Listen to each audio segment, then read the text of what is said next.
y a un point très important pour les Français, c'est que les routes qui mènent à l'opération Barkhane, donc les routes qui permettent aux Français de se fournir, passent par le Sénégal. Donc pour les Français, le Sénégal est essentiel. En plus, l'armée sénégalaise est une des rares armées qui tiennent la route, avec sans doute l'armée tchadienne. Et donc, si jamais elle était occupée par des troubles, par l'anarchie révolutionnaire, elle ne pourrait plus nous aider dans la lutte contre le terrorisme, contre les attentats, etc. Vous voyez, donc cette situation est très importante pour la France.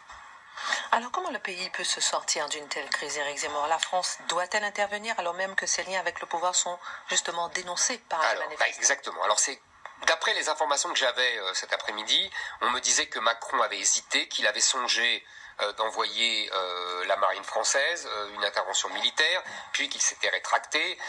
Apparemment, c'est lui qui a fait pression sur le président pour que l'opposant soit immédiatement libéré. Donc manifestement, la France va essayer d'apaiser, de tenir un discours justement d'apaisement, en disant que ils soutiennent la jeunesse, que la démocratie est indispensable, un peu dans la ligne, vous savez, du vieux maintenant discours de François Mitterrand en 1989, disant que désormais il faudrait des régimes démocratiques dans tous les pays africains et qu'il y avait plus la guerre froide et donc on ne tolérerait plus. En vérité, ce discours a vieilli, c'est-à-dire que le double discours français se voit. C'est-à-dire d'un côté, on fait des beaux discours sur la démocratie et de l'autre, on soutient bien souvent des tyrans, dictateurs, corrompus, etc. La France devrait se mettre au clair avec sa politique africaine.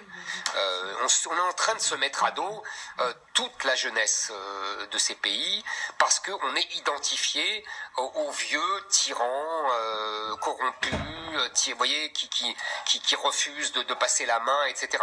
Alors même qu'on a des gros problèmes avec les diasporas africaines